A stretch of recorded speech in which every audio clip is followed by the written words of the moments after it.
നാം എല്ലാവരും അല്ലാഹുവിൻ്റെ അടിമകളാണ്. അതിന് പറയുന്ന പേരാണ് അബ്ദുല്ലാ എന്നുള്ളത്. അബ്ദുല്ലയാവുമ്പോൾ അയാളിൽ ഉണ്ടാവേണ്ട ഏറ്റവും വലിയ ഗുണം അയാളുടെ ഖൽബ് എപ്പോഴും നന്നാവണം എന്ന വിചാരവും നന്നാക്കാനുള്ള ശ്രമവും ആണ്. കാരണം മനുഷ്യർ പല രീതിയിലും ഉണ്ടാവും. ഒന്നാമത്തെ ആളാണ് അബ്ദുല്ല, അള്ളാഹുവിൻ്റെ അടിമ.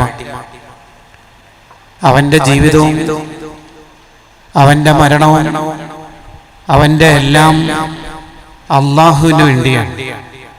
അതാണ് നിസ്കാരത്തിൽ കൈ കെട്ടിയ ഉടനെ ഞാൻ എന്ത് ചെയ്താലും നിനക്ക് വേണ്ടിയാണ് റബ്ബേ എന്ന അർത്ഥത്തിൽ ഇന്ന സ്വലാത്തി, എൻ്റെ നിസ്കാരം, വനുസുഖി, എൻ്റെ ഇബാദത്തുകൾ, വമഹയായ, എൻ്റെ ജീവിതത്തിൻ്റെ ഓരോ നിശ്ചലനങ്ങൾ, വമമാതി, എൻ്റെ മരണം, ലില്ലാഹി റബ്ബിൽ ആലമീൻ, അല്ലാഹുവിനാണ്. ഇതാണ് അബ്ദുള്ളമാരുടെ അടയാളം. അവർ എല്ലാം അള്ളാഹുവിന് വേണ്ടിയാണ്. അവർക്ക് വേറെ ഒരു ഉദ്ദേശവും താല്പര്യവും ഉണ്ടാവില്ല.